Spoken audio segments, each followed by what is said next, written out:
Zakir naik hanya soroti perintah awal, tidak lihat perintah akhir. Saya pagi-pagi bilang anak saya yang Absdev, fokus ke sekolah. Jangan ke McDonald, jangan ke bioskop XX1. Jangan. Itu pagi. Sore saya bilang, Absdev, ayo kita ke XX1. Setelah itu kita makan di McDonald. Tidak ada yang bertentangan. Hanya beda mana perintah awal, mana perintah akhir. Zakir naik cuma tahu perintah awal. Orang Kristen tahu lengkap. Ada awal, ada akhir. Amin. Beritakan Injil ini tugas kita semua. Bapak Ibu, kita di Palu ini minoritas saya bilang. Tapi bukan berarti kita pasif. Bukan berarti kita kurung diri. Gereja itu definisinya dari kata eklesia itu dipanggil dari gelap menuju terang yang ajaib. Jangan sudah diterang, terang ngumpul sama terang terus. Itu bawa senter neon. Nangkap ya? Terang senter terang terus. Kita sudah diterang, jangan lupa itu kegelapan. Pergi ke sana, bawa lilin-lilin kecilmu. Walaupun kecil, tapi cahayanya berdampak bagi kegelapan. Jangan acuh tak acuh. Semua harus melayani Tuhan. Kita semua punya talenta, tidak mungkin tidak. Ada yang dapat 5, ada yang 4, ada yang 3, ada yang 2, ada yang 1. Pokoknya Tuhan mau. Waktu dia kembali, 5 jadi 10, 4 jadi 8, 3 jadi 6, 2 jadi 4, 1 harus jadi 2. Jangan coba-coba kubur. Bagi Anda yang kubur, Anda orang Kristen malas dan jahat. Dan Anda tidak berguna. Tarik napas itu tarik percuma, tidak ada guna. Kau pikir itu napas dari nenek moyang kita? Bukan. Itu Tuhan kasih kita hela supaya pelayanan.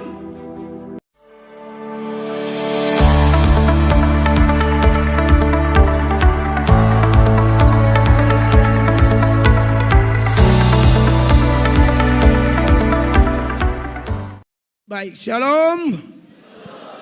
Puji Tuhan, saya bersyukur karena kemurahan Tuhan ada di tengah-tengah saudara-saudara seiman di Kota Palu, Sulawesi Tengah. Ini semua adalah kemurahan Tuhan yang luar biasa.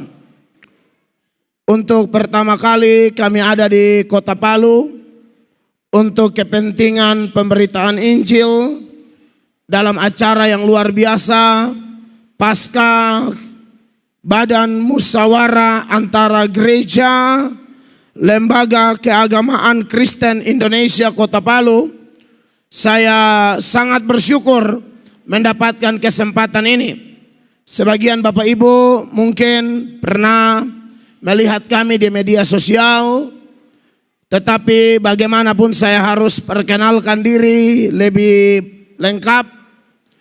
Nama saya lengkapnya tuh Melkianus Atok, tapi akrab di media Mel Atok. Saya datang bersama istri terkasih yang seragam sama dengan saya. Lalu 2 saudara perempuan kami juga ikut yang adalah jemaat atau tim inti di gereja kami, Ibu Ros dan Ibu Tanti. Mereka rindu kalau saya dan istri pelayanan ke luar daerah. Kalau mereka waktu luang mereka bisa ikut dengan biaya sendiri. Dan hari ini mereka juga bersama dengan kami. Dan saya yakin ini ada sukacita yang besar yang kami dapat. Dan kami akan bawa pulang kesaksian luar biasa ke NTT. Bagaimana antusias orang percaya di Kota Palu dalam menyambut kami sebagai hamba-hamba Tuhan. Kami melayani di satu gereja, sinode kami Gereja Sidang Jemaat Allah Indonesia. Dan saya salah satu pendeta GSJA menggemalakan satu jemaat di NTT di Kota Kupang, namanya Amazing Grace. Saya tulis di depan gereja, bengkel orang berdosa. Karena bagi saya gereja bukan tempat kumpulnya para malaikat. Gereja adalah tempat berkumpulnya orang-orang berdosa yang sudah menerima Yesus tapi terus diperbaiki dari waktu ke waktu supaya semakin hari semakin serupa dengan gambaran Tuhan Yesus Kristus. Terima Yesus sebagai Tuhan satu kali. Itu bertobat yang terjadi satu kali seumur hidup. Tapi berubah dari karakter, cara bicara, pola pikir, sikap hati, perasaan, dan lain sebagainya. Saya yakin kita semua yang ada di ruangan ini, mulai dari pendeta sampai jemaat, kita semua mengalami pertobatan karakter terus menerus seumur hidup kita. Amin. Kapan kita sempurna? Kalau kita di sorga. Di sini terus belajar untuk melawan kedagingan, melawan godaan. Kalau tidak hati-hati bisa jatuh. Oleh karena itu, Bapak Ibu jemaat melalui KKR ini, kita berharap bahwa kita dikuatkan oleh Tuhan. Amin. Tema Paskah Nasional, Ia mendahului kamu ke Galilea. Jangan takut. Begitu tema Paskah gabungan Katolik juga PGI adalah itu. Dan nats yang saya pilih untuk merespon tema kita, Matius pasal 28 mulai ayat 16 sampai ayat 20.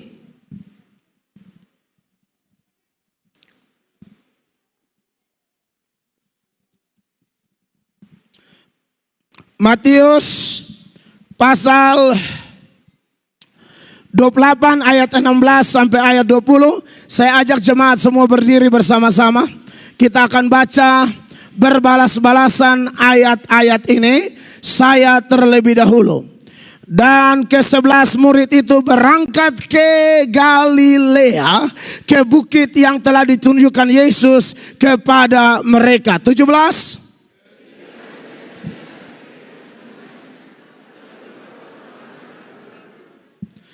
Yesus mendekati mereka dan berkata, kepadaku telah diberikan segala kuasa di sorga dan di bumi. 19.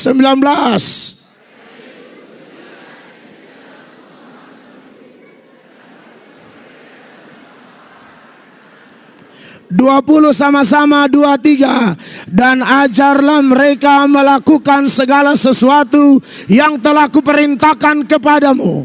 Dan ketahuilah, aku menyertai kamu senantiasa sampai kepada akhir zaman. Beri tepuk tangan yang meriah bagi Tuhan Yesus.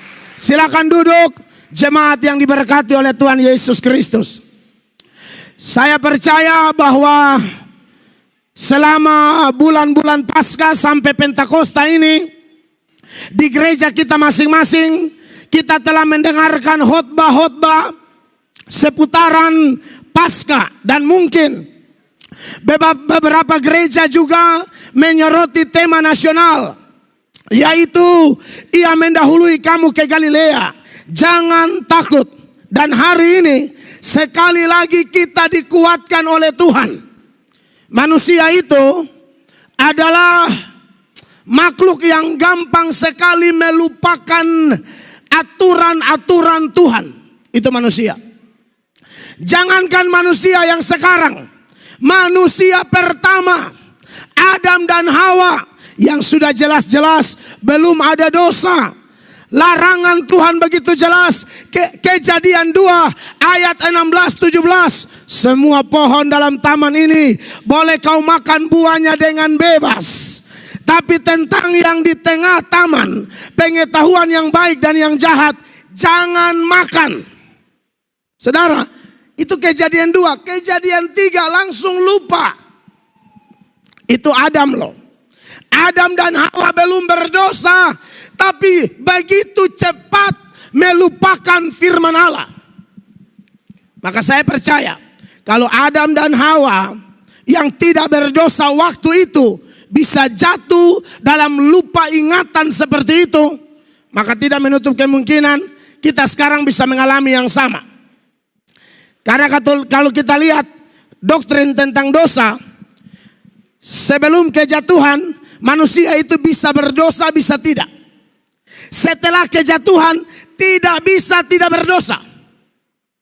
Lalu ada satu tahap di mana mereka di dalam Yesus. Siapa yang ada dalam Kristus, dia adalah ciptaan baru. Yang lama sudah berlalu, sesungguhnya yang baru sudah datang. Dia kembali kepada posisi Adam dan Hawa. Bisa jatuh, bisa tidak. Jadi kalau kita yang sudah dalam Yesus, kita ada dalam posisi ini.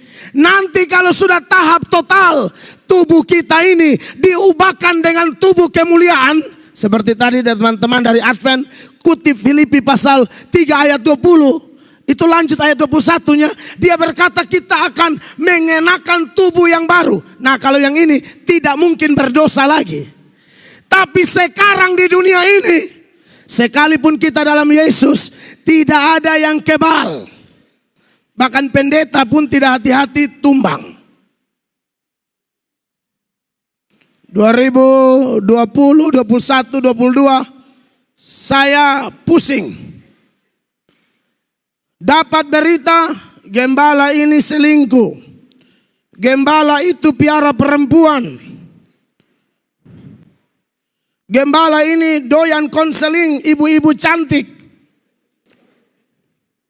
Akhirnya tumbang. Ini benar ini.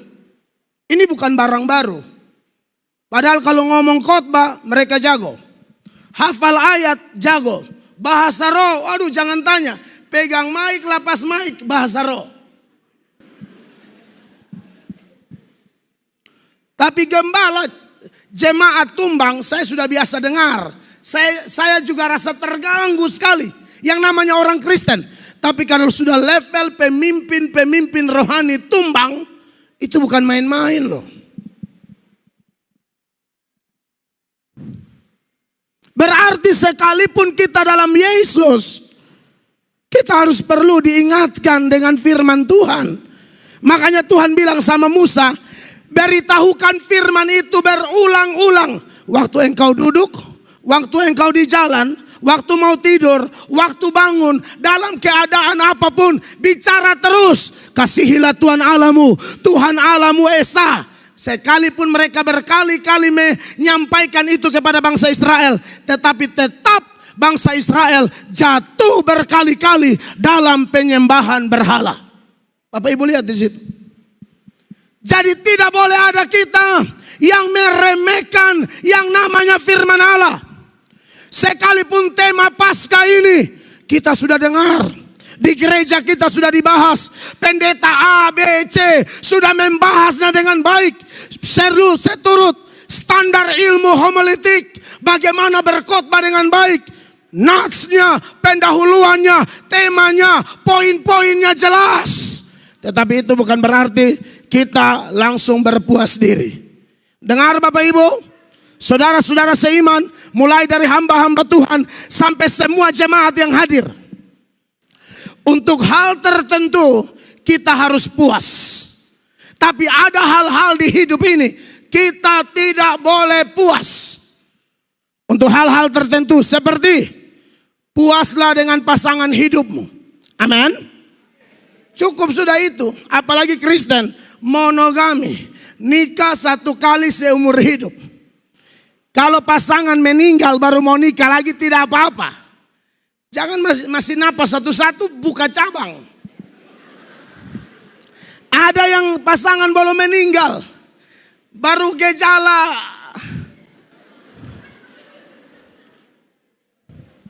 Baru napas satu-satu dia sudah mulai beraksi. Dia bilang siap-siap, yang lama akan berlalu. Sesungguhnya yang baru sudah datang. Haleluya. Dengan pasangan hidup kita puas. Puaslah dengan suamimu. Puaslah dengan istrimu. Amin. Puaslah dengan pendapatanmu. Amin. Ora et labora, berdoa dan bekerja. Doakan apa yang kita kerjakan. Kerjakan apa yang kita doakan. Tapi jangan kerja yang bertabrakan dengan ajaran firman Allah. Amin. Banyak penghuni penjara sekarang itu beragama Kristen, pejabat yang tidak puas dengan harta. Akar segala kejahatan adalah cinta uang. Gara-gara memburu uang, orang korbankan iman. Jadi harus puas. Tetapi untuk rohani kita tidak ada kata puas. Amin. Untuk iman kita tidak ada kata puas. Di bagian tertentu Rasul Paulus mengatakan, manusia lahiriah kita akan semakin merosot, tapi batinia harus dibaharui terus menerus. 2 Korintus 4 ayat 16 secara eksplisit Rasul Paulus menyatakan ini kepada kita. Perhatikan 2 Korintus 6 ayat 14. Sebab itu kami tidak tawar hati, tetapi sekalipun manusia lahiriah kami semakin merosot, namun manusia batinia kami dibaharui dari sehari ke sehari. 2 Korintus 4 ayat 16, bukan ini, 4 ayat 16. Ya, jadi dia bilang sekalipun manusia lahiriah kita semakin merosot. Jadi tidak ada di sini yang tambah tua tambah kuat, tidak ada. Ishak itu beriman luar biasa, tambah tua mata mulai kabur. Saya tidak larang olahraga dan lain sebagainya, teruslah olahraga. Tapi alamiahnya begitu, tambah tua tambah merosot. Asam urat, kolesterol, apalagi sudah makan itu kaki lembu. Apa? Kaledo, darah Yesus berkuasa. Oh itu lebih cepat itu. Lebih cepat menurun, bahkan bisa turun sampai lubang kubur. Kalau tidak ada, apalagi ini duran di Palu, darah Yesus berkuasa. Untung saya diingatkan oleh panitia, jangan habis kaledo langsung duren, habis Pak. Silakan lahiriah kita merosot. Mulai sakit ini, sakit itu dan lain sebagainya. Tapi batinia kita tidak boleh puas. Terus dibaharui, terus dibaharui, terus dibaharui. Dan harapan kita melalui Paskah ini, firman Allah yang datang, bahkan seluruh rangkaian ibadah yang kita jalani ini membuat kita semakin bertumbuh, semakin kuat. Jangan ada kita yang anggap enteng dan merasa diri kita lebih kuat dari orang lain. Hati-hati. 1 Korintus 10 ayat 12 bilang, kalau engkau merasa engkau teguh berdiri, hati-hatilah supaya engkau jangan jatuh. 1 Korintus 10 ayat 12, perhatikan ayat ini. Sebab itu siapa yang menyangka bahwa ia teguh berdiri, hati-hatilah supaya ia jangan jatuh. Makanya di gereja tempat saya menggembalakan, itu kadang-kadang saya kasih tugas berkhotbah pemuda, ibu rumah tangga, mereka tidak sekolah teologi, tapi saya ajar mereka di gereja. Dan pada waktu mereka khotbah, sekalipun saya pengkhotbah keliling, tapi saya akan duduk diam.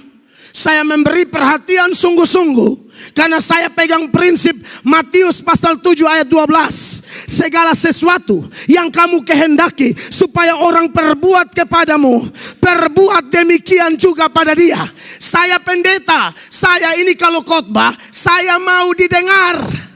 Maka saya harus mau mendengar orang. Siapapun dia, walaupun tidak sekolah teologi, bukan gembala sidang, tapi saya percaya firman Allah. Apa yang bodoh bagi dunia, apa yang lemah bagi dunia, apa yang dipandang rendah oleh dunia, Allah sanggup angkat, Allah pilih untuk kemuliaan namanya.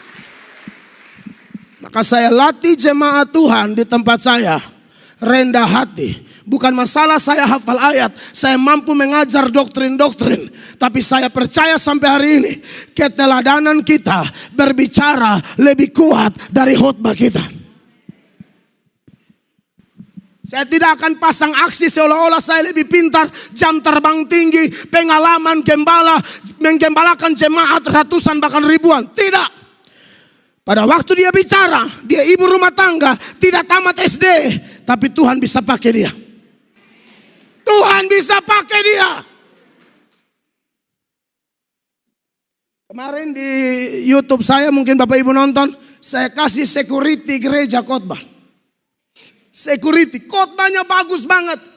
Kita semua sampai ternganga begini. Saya dapat berkat, security. Dia jaga di gereja untuk ibadah raya atau ibadah-ibadah yang lain. Tapi nanti dia bantu bersih-bersih gereja. Pada waktu bersih-bersih di sekitar mimbar tuh, dia latihan khotbah. Pas berhadapan dengan kursi kosong, dia latihan khotbah. Sambil berkata, suatu saat akan jadi kenyataan.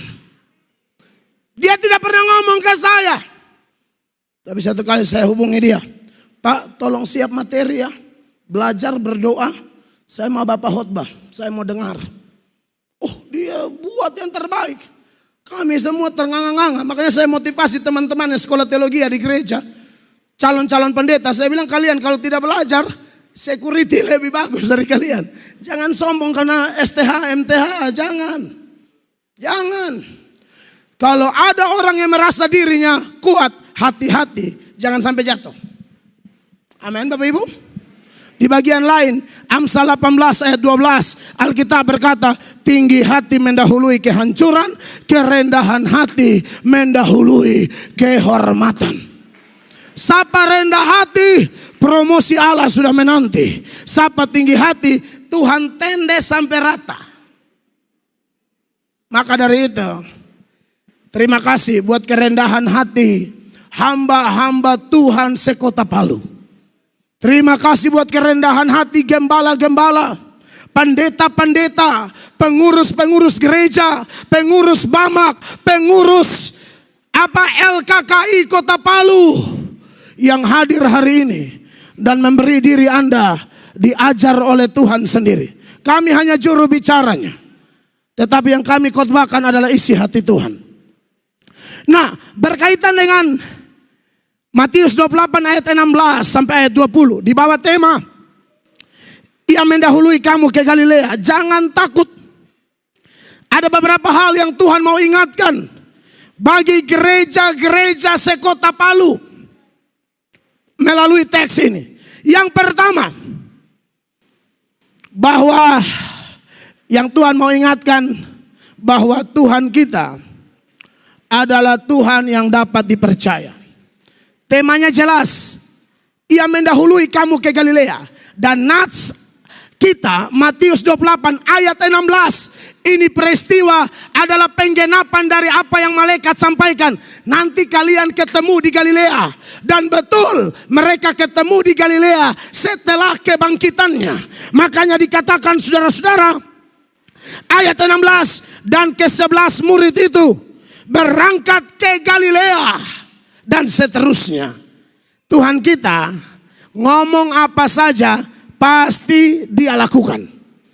Apa yang Dia katakan itu yang Dia lakukan.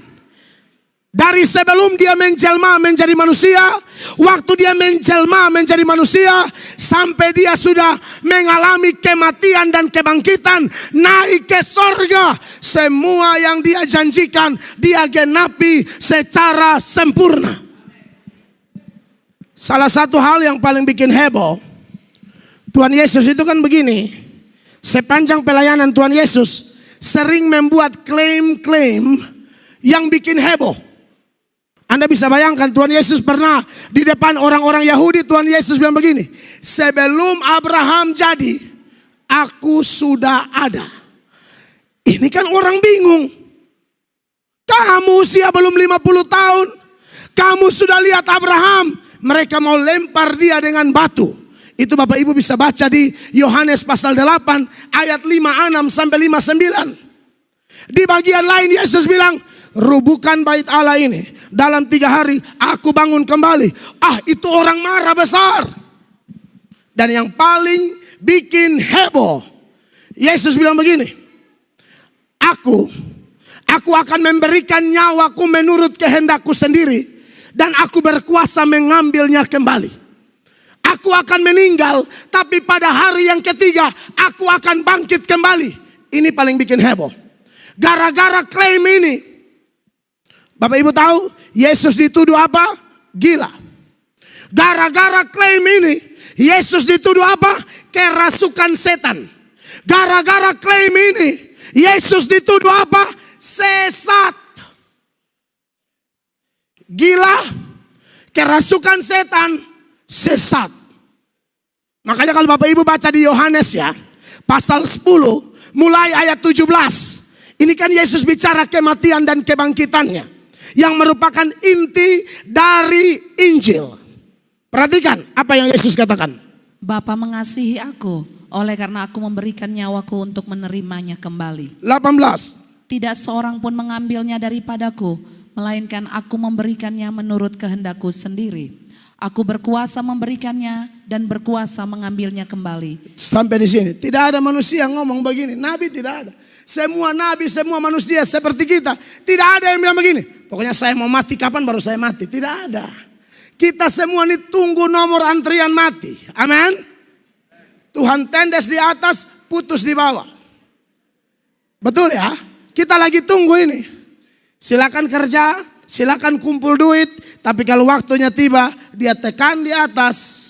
Ingat, datang dengan telanjang, kembali dengan telanjang. Tidak bawa apa-apa. Cincin emas tidak laku, sebab di sana aspal aja emas semua. Saudara mau pamer apa di sana?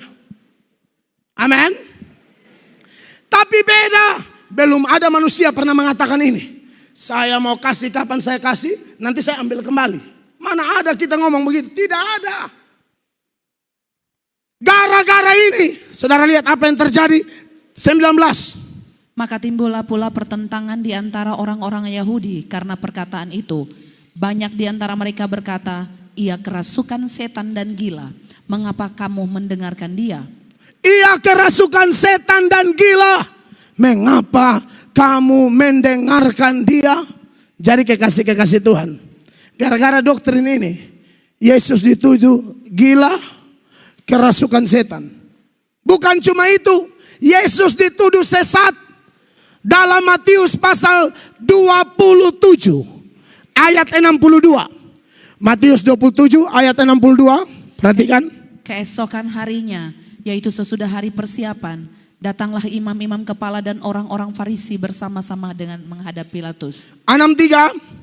Dan mereka berkata, Tuan, kami ingat bahwa si penyesat itu sewaktu hidupnya berkata, sesudah 3 hari aku akan bangkit. Iya, lalu saudara lihat ini kata. Dan mereka berkata, Tuan, kami ingat bahwa si penyesat itu sewaktu hidupnya berkata, sesudah 3 hari aku akan bangkit. Berarti ini salah satu klaim Yesus yang sangat bikin heboh pada waktu itu. Mereka pikir dia gila. Mereka pikir dia kerasukan. Mereka pikir dia sesat. Tapi salah. Dia adalah Tuhan yang dapat dipercaya. Dia berkata 3 hari aku mati, aku bangkit, betul. Dan hari ketiga dia bangkit. Itu serdadu-serdadu lihat malaikat kejang-kejang. Lalu mereka kasih uang tutup mulut supaya sebarkan hoax di mana-mana bahwa dia tidak bangkit. Saudara-saudara, ketika dia bilang begini, dahulu ke Galilea, kita ketemu di sana. Betul-betul mereka ketemu di Galilea. Itu hanya contoh kecil bahwa apa yang dia firmankan pasti dia genapi. Bilangan pasal 23 ayat 19. Ayat itu mengatakan, Allah bukan manusia sehingga ia berdusta. Apa yang difirmankannya itu juga yang akan dilakukannya. Amin, saudara-saudara. Kedatangan Yesus yang pertama pada waktu Natal itu ada kurun waktu yang ditentukan. Makanya Galatia 4 ayat 4 bilang, setelah genap waktunya Yesus lahir dari seorang perempuan. Galatia 4 ayat 4. Perhatikan. Tetapi setelah genap waktunya, maka Allah mengutus anaknya yang lahir dari seorang perempuan dan takluk kepada hukum Taurat. Tetapi setelah genap waktunya. Nah, kita sekarang sedang tunggu kedatangan yang kedua. Amin. Kalau kedatangannya yang pertama ada waktu yang ditentukan, maka kedatangan yang kedua pasti segera dia genapi. Kapan? Saya tidak tahu. Pokoknya dalam Wahyu 20 ayat 7 dia bilang, aku datang segera. Ayat 12, aku datang segera. Ayat 20, dia bilang, aku datang segera. 3 kali Yesus bilang, segera, segera, segera. Yohanes tulis itu pada tahun 90-an sampai 95 Masehi kurang lebih. Sekarang 2023 Masehi. Saya yakin sedikit lagi dia datang. Saudara yang alami gempa Palu, beberapa saudara bilang begini, kami pikir itu gempa, kiamat. Gempa Palu itu banyak orang Palu yang bersaksi. Itu seperti mau kiamat. Itu baru pemanasan. Serius ini. Itu baru pemanasan. Hari hanya lebih mengerikan.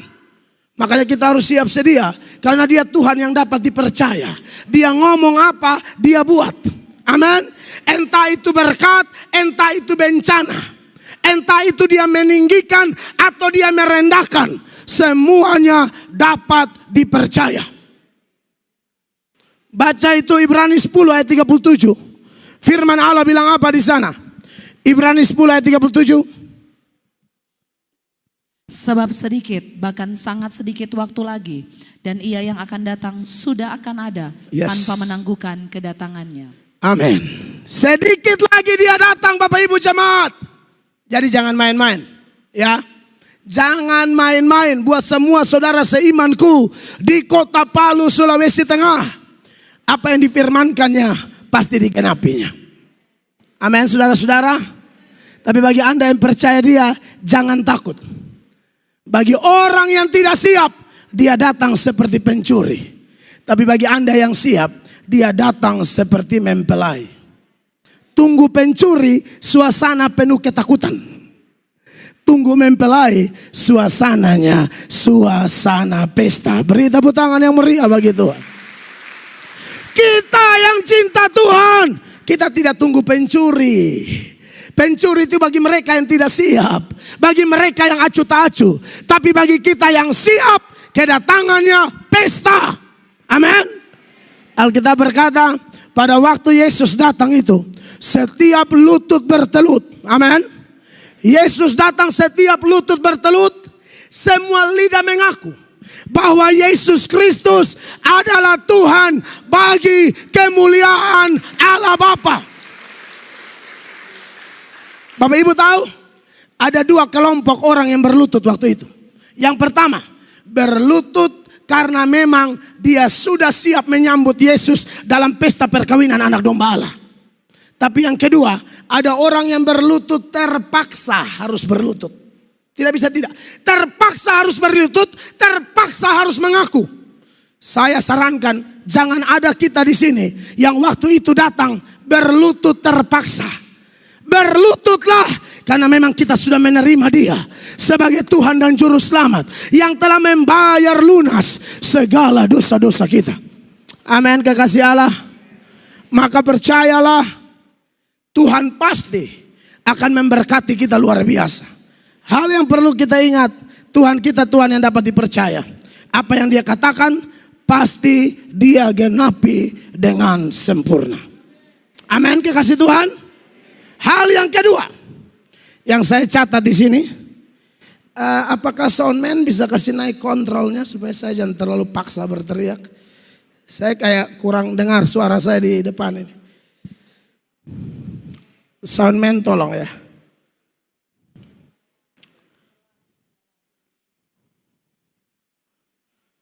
Hal kedua yang perlu kita ingat melalui pembacaan kita dikaitkan dengan tema kita, perjumpaan di Galilea itu, kekasih Tuhan, ada pelajaran menarik di ayat 16 dari Matius 28. Dan ke-11 murid itu berangkat ke Galilea. Yang berangkat ke Galilea hanya 11 murid. Yesus memilih 12. Yang ketemu Yesus di Galilea 11. Saudara sudah tahu kenapa 11? Minus Yudas Iskariot. Berarti yang perlu kita ingat dari peristiwa perjumpaan Yesus dengan murid-muridnya di Galilea adalah pemurnian di kalangan pelayan-pelayan Tuhan. Harusnya 12, tapi yang ketemu 11. Saya tidak mau bicara predestinasi di sini. Itu urusan Tuhan Allah. Tapi saya mau bicara dari sudut pandang manusia. Dari sisi free will, kebebasan seorang manusia. Yudas itu, saudara tahu, dia juga diutus Tuhan. Dan dia diutus untuk memberitakan Injil, sembuhkan orang sakit, dan juga membangkitkan orang mati. Kalau Bapak Ibu baca di Matius pasal 10, ayat 5 dan seterusnya. Di sana Yesus utus mereka lengkapi dengan kuasa untuk melakukan mujizat-mujizat. Saya tidak bisa bayangkan kalau Yudas itu hidup zaman sekarang dan Yudas buka gereja. Serius loh. Masalahnya begini, satu-satunya yang tahu bahwa Yudas ini penipu cuman Yesus.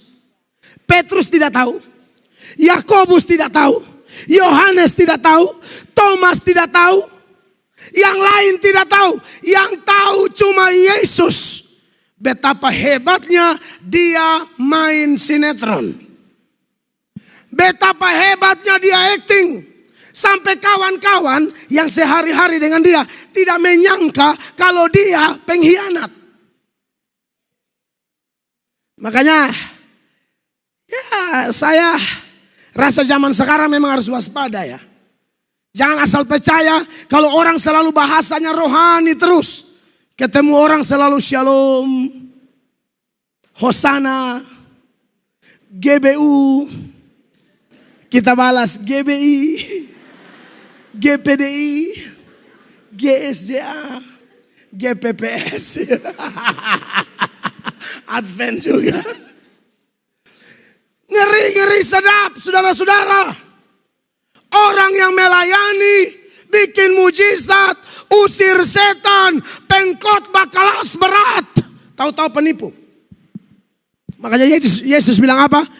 Aku yang memilih kamu yang 12 ini. Di Yohanes pasal 6 ayat 70-71. Aku yang memilih kamu yang 12 ini. Tapi salah satu di antara kalian iblis. Tidak ada yang tahu. Nanti ada di antara kalian dalam perjamuan malam Yesus berkata, ada di antara kalian yang mengkhianati aku. Sampai Petrus kasih sen di Yohanes. Tanya siapa? Tuhan tidak kasih tahu. Hanya Yesus yang tahu. Menurut saya, ini setan kerja level kelas berat. Kalau orang kerasukan, nah itu biasa. Gampang ditebak. Orang malas gereja, gampang ditebak. Ya, pelayan uring-uringan, gampang ditebak. Oh, dia lagi ditipu setan. Tapi yang setia tidak pernah bolos. Tapi tiba-tiba setan pakai. Saudara-saudara, saya yakin pemurnian itu terjadi. Amin. Kita di kota Palu ini Kristen minoritas. Sudah minoritas lagi, penyaringan lagi. Lebih baik minoritas Bapak Ibu. Lebih baik. Doa lebih kencang. Amin. Kebergantungan lebih kuat. Mayoritas parah. Lihat aja di Amerika. Gereja-gereja udah tutup. Gereja beralih fungsi. Gereja jadi pasar. Gereja jadi bioskop. Bahkan ada gereja jadi masjid. Di Amerika, Eropa, Australia. Silakan buka di internet. Lebih baik di Palu. Minoritas gak apa-apa deh. Saya tidak tahu kenapa. Tapi kalau Kristen mulai mayoritas, mulai aneh. Pokoknya satu daerah survei membuktikan. Ini survei membuktikan. Di mana ada kantong Kristen, di sana pun kebejatan moral gila-gilaan. Di mana ada kantong Kristen, Anda survei. Cek di penjara, penghuni penjara lebih banyak agama apa? Paling banyak Kristen. Yang korupsi Kristen, yang selingkuh Kristen, yang tipu uang pembangunan gereja Kristen. Ini Yudas P. keluarga.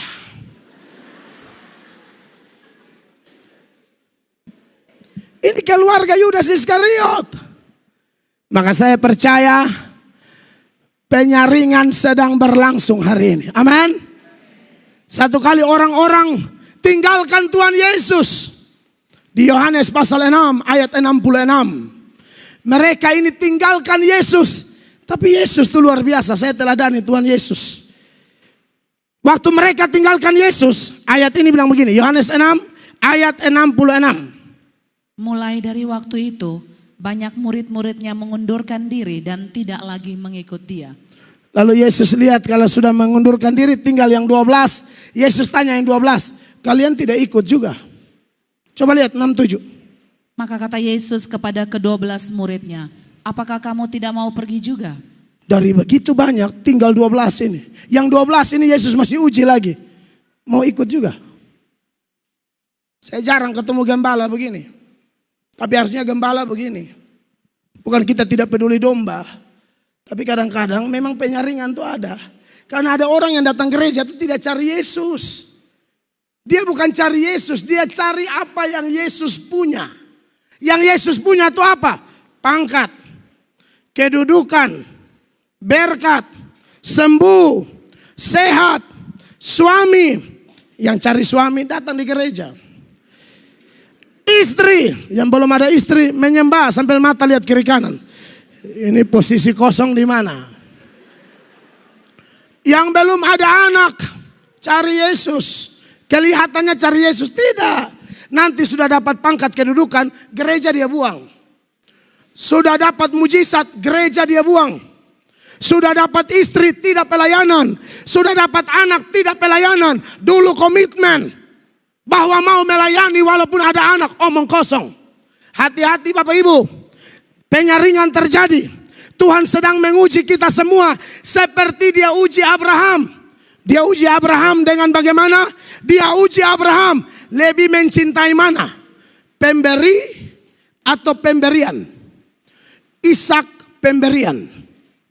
Tuhan sang pemberi. Abraham bawa Ishak, korbankan di Moria. Saudara bisa bayangkan itu. Saudara lebih cinta mana? Makanya omong kosong banyak. Kalau saudara pelayanan angin-anginan, Anda tidak cinta Yesus tuh. Anda hanya show. Tidak cinta Yesus, omong kosong tuh. Di Palu harus perhatikan ini. Ini masa penyaringan. Ini bukan masa show rohani. Ini masa pemurnian. Tuhan mau lihat mana pelayan asli, mana pengkhotbah asli, penyanyi asli, pemain musik asli, panitia asli, badan pengurus Bamak asli. Oh sorry to say.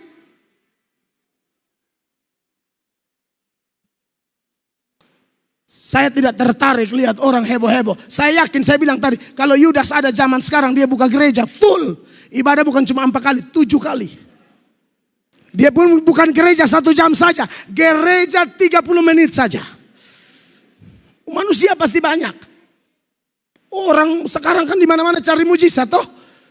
Kalau bilang ada pendeta promosi mujizat, aduh, penuh.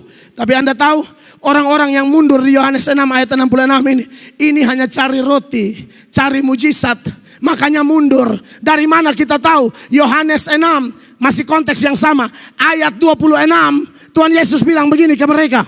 Yesus menjawab mereka, "Aku berkata kepadamu, sesungguhnya kamu mencari aku bukan karena kamu telah melihat tanda-tanda, melainkan karena kamu telah makan roti itu dan kamu kenyang." Ayat 26, itu mungkin ini mic kurang besar, jadi pemain multimedia dengarnya salah. Iya. Yesus menjawab mereka, "Aku berkata kepadamu, sesungguhnya kamu mencari aku bukan karena kamu telah melihat tanda-tanda, melainkan karena kamu telah makan roti itu dan kamu kenyang." Ini orang-orang yang mundur itu. Motivasi cari Tuhan salah. Orang Kristen di Palu, jangan seperti begitu di Palu, amin. Kalau sudah minoritas, tolong motivasi murni. Kita boleh minoritas dalam arti kuantitas, tapi dalam kualitas iman kita luar biasa. Amin. Kita harus luar biasa. Jadi pemurnian terus terjadi ya. Bahkan dalam rumah tangga juga terjadi. Yesus bilang waktu aku datang, 1 diangkat 1 ambil, 1 diangkat 1 tinggal. Kalau suami lebih cinta Tuhan, suami diangkat, istri tinggal. Istri lebih cinta Tuhan, istri diangkat, suami tinggal.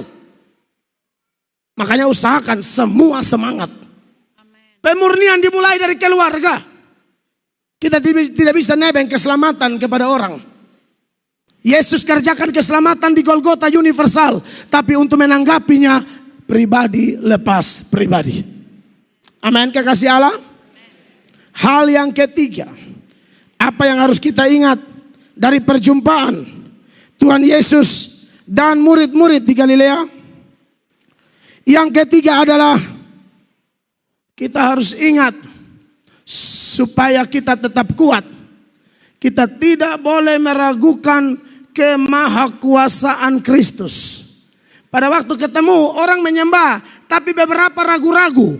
Di Matius 28 ayat 17. Perhatikan Matius 28 ayat 17. Ketika melihat dia mereka menyembahnya, tetapi beberapa orang ragu-ragu. Iya, bagi yang ragu-ragu ini, Yesus lanjut ayat 18. Perhatikan. Yesus mendekati mereka dan berkata, kepadaku telah diberikan segala kuasa di sorga dan di bumi. Amin. Kemarin ada orang, saya buka tanya jawab di channel saya. Lalu ada yang bilang begini, karena saya sering berkhotbah, di bawah kolong langit ini tidak ada nama lain. Itu kan Alkitab, saya hanya kutip ayat dan harus terus diberitakan. Di bawah kolong langit ini tidak ada nama lain yang olehnya orang beroleh selamat kecuali di dalam nama Yesus. Kisah 4 ayat 12. Yohanes 14 ayat 6. Akulah jalan dan kebenaran dan hidup. Tidak ada seorang pun dapat datang kepada Bapa kalau tidak melalui aku. Pendeta Chris Manusama mengatakan, ketika dia berkata akulah jalan, berarti di luar dia tidak ada jalan. Aku kebenaran, di luar dia hanya ada kesalahan. Aku kehidupan, berarti di luar dia hanya ada kematian. Lalu penanya itu bilang, iya Pak, dia cuma jalan Pak, bukan tujuan. Saya bilang, oh tidak dong. Dia jalan sekaligus tujuan. Kenapa? Waktu dia menjelma menjadi manusia, dia memproklamirkan dirinya sebagai jalan. Tapi waktu dia naik ke sorga, ayat ini berkata, segala kuasa di sorga dan di bumi telah diberikan kepadaku. Dia bukan hanya jalan, dia jalan sekaligus tujuan. Karena dia berkata, aku dan Bapa adalah satu. Kalau kau lihat aku, kau sudah lihat Bapa. Yesus jalan sekaligus tujuan. Amin, kekasih Allah.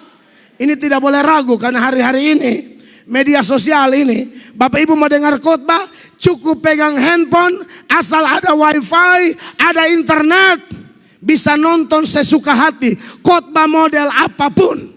Dan sekarang saya lihat di internet banyak sekali alat-alat setan yang menyerang doktrin ini. Bahwa Yesus itu hanya alat, Yesus itu hanya nabi biasa, Yesus itu hanya manusia biasa. Dia bukan manusia biasa, dia Tuhan, dia Allah, dia Maha Kuasa, dia segala-galanya, pusat pujian penyembahan kita. Amin Bapak Ibu. Buat yang ragu-ragu, dia ingatkan hal itu. Sekarang ngeri loh saudara.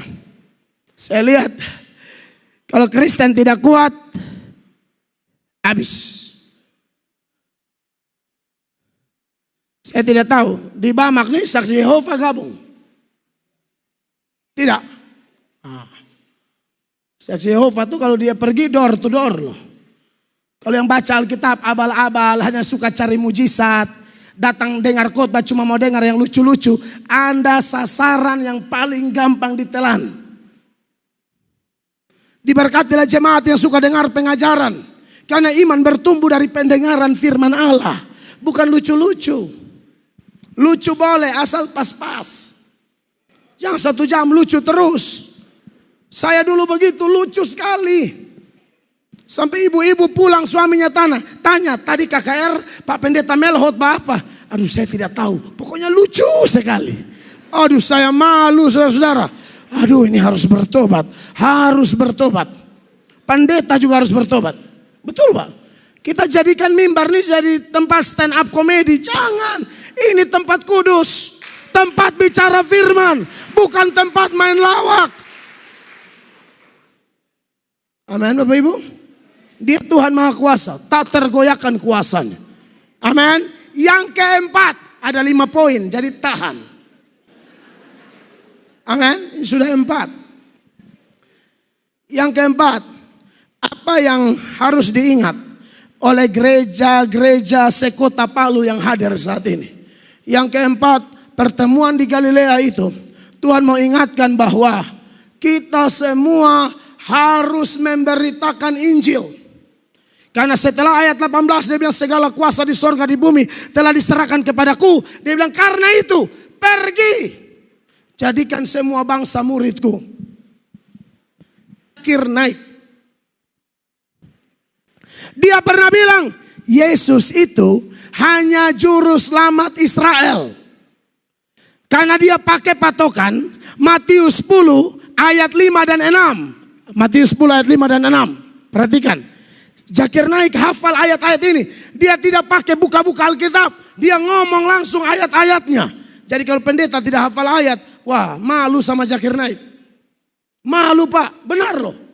Kita makan dari kolete perpuluhan jemaat, lalu kita tidak hafal ayat. Wah kacau pendeta begini nih. Pendeta begini harus bertobat atau berhenti jadi pendeta ojek. Kita hidup dari kolete umat loh. Iya betul toh. Kita hidup dari persembahan, perpuluhan. Lalu kita tidak hafal ayat. Baru Zakir Naik hafal ayat. Wah kacau ini. Malu kita. Dia bilang begini. Ke-12 murid itu diutus oleh Yesus dan ia berpesan kepada mereka, janganlah kamu menyimpang ke jalan bangsa lain atau masuk ke dalam kota orang Samaria, melainkan pergilah kepada domba-domba yang hilang dari umat Israel. Berdasarkan ayat ini, Zakir Naik bilang keselamatan hanya untuk Israel. Pergi kepada domba-domba yang hilang dari mana? Israel. Ini sudah Zakir Naik sampaikan di mana-mana. Tapi melihat poin hari ini, di mana Tuhan mengingatkan kita waktu pertemuan dia dengan murid-murid di Galilea. Dia bilang pergi jadikan semua bangsa muridku. Memang perintah awal dia bilang fokus Israel. Tapi perintah akhir dia bilang semua bangsa. Zakir Naik hanya soroti perintah awal, tidak lihat perintah akhir. Saya pagi-pagi bilang anak saya yang Absdef, fokus ke sekolah.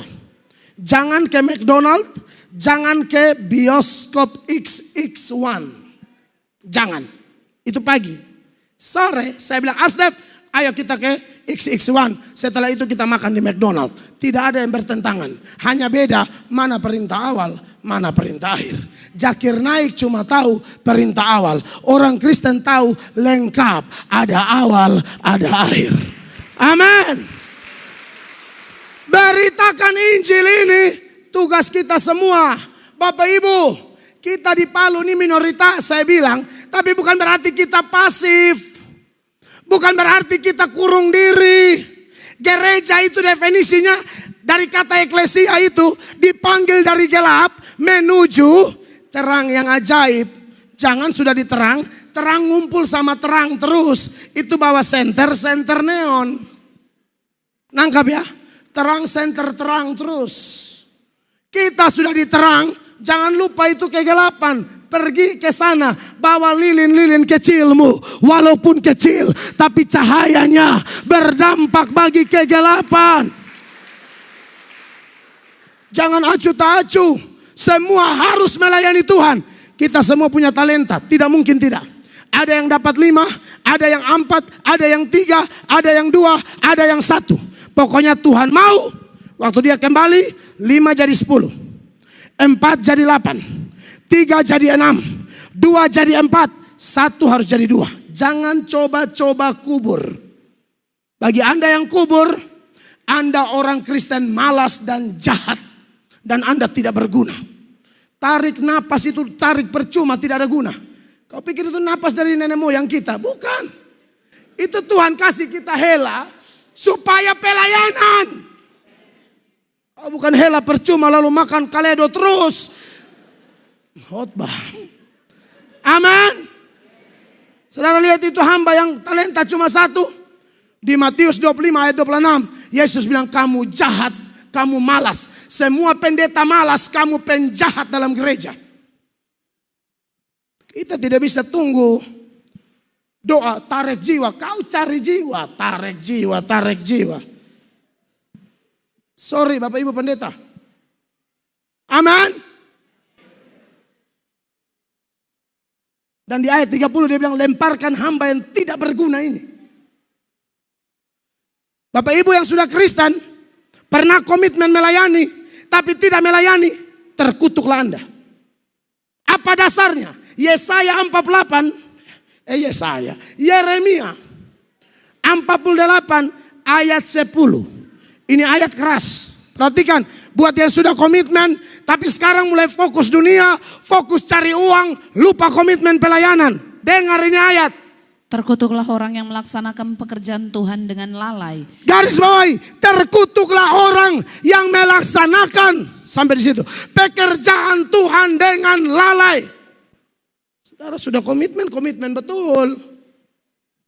Panitia Bamak, kalau komitmen kerja betul. Amin, bapak-bapak. Sorry Pak Sekretaris, kita ngomong apa adanya, Pak Ketua. Nanti pasti mau bikin Natal lagi apa toh. Jangan pikir ini kita bikin untuk manusia. Tuhan catat siapa yang capek, jeripayamu tidak akan sia-sia. Saya lihat fenomena di mana-mana tuh begitu. Orang lain yang kerja, tapi orang lain yang menonjol. Ini bahaya. Jangan begitu di Palu, amin. Sudah anggap aja undangan terakhir. Saya anggap aja undangan terakhir, tapi saya harus bicara. Amin Bapak Ibu. Kita mau bersatu, melayani Tuhan sungguh-sungguh. Mau jadi pelayan, syarat-syaratnya yang pertama, harus intim sama Tuhan. Yang kedua, harus punya pengertian firman yang benar. Yang ketiga, harus punya kesaksian hidup yang baik. Jangan tukang bersinah, selingkuh, ya tiba-tiba naik mimbar. Ini bahaya ini. Ada piara perempuan di mana-mana selingkuh bersina, jalan dinas dia bersina di hotel-hotel, datang langsung naik mimbar. Shalom. Gila kau. Intim dengan Tuhan, punya pengertian firman yang benar, punya kesaksian yang baik. Amin. Dan yang keempat, punya hubungan baik dengan sesama. Jangan suka bikin masalah. Kita gereja Tuhan saja kalau tidak kompak, bagaimana kita bisa jadi berkat buat teman-teman Islam? Tidak bisa. Gereja satu dengan satu udah sikut sana, sikut sini. Pendeta ini naik, pendeta ini iri hati. Pendeta ini naik, pendeta yang ini omong namanya di belakang-belakang. Bertobat. Gimana gereja mau bersatu kalau model begitu? Percuma pakai nama Bamak kalau tidak ada unity. Amin Bapak Ibu. Itu paket yang tidak bisa dipisahkan saat kita mau beritakan Injil. Kalau itu semua ada, poin terakhir, poin 5. Di bagian akhir dari ayat 20 itu dia bilang begini. Ketahuilah, aku menyertai engkau senantiasa sampai kesudahan zaman. Saya ini, kadang-kadang ya saya bilang kemarin saya khotbah di GSJ Kalvari. Kadang-kadang kalau sudah khotbah, apalagi baru undangan-undangan pertama begini. Sebenarnya saya sudah setting di hati. Khotbah yang bikin manusia senang. Supaya undangan berikut. Tapi kalau sudah naik begini tidak bisa.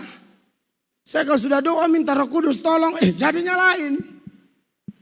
Makanya di NTT itu saya di blacklist. Di ibadah-ibadah pemerintahan, saya di blacklist. Mau gubernur, wali kota, bupati saya hantam semua di muka-muka. Tuh langsung kalau mereka bilang ibadah berikut, pembicara siapa? Pamela Atok, coret. Tapi saya tidak takut. Saya hamba Tuhan Yesus. Saya tahu dia beserta saya. Bagi saudara yang disertai Tuhan, kita nyambung. Amin. Petrus dipimpin Roh. Yang dengar khotbah dipimpin Roh, satu kali khotbah 3.000 orang bertobat. Stefanus dipimpin Roh, sama nih. Yang dengar khotbah dipimpin setan. Satu kali khotbah 3.000 batu. Saya tidak tahu Anda pendengar yang mana. Tapi saya harap Anda bukan pendengar khotbah Stefanus. Pendengar khotbah Petrus, pembicara pelayan dipimpin Roh Kudus. Kita semua dipimpin Roh Kudus. Beri tepuk tangan yang meriah. Saya selesai. Tuhan Yesus memberkati. Mari kita berdiri bersama-sama. Haleluya.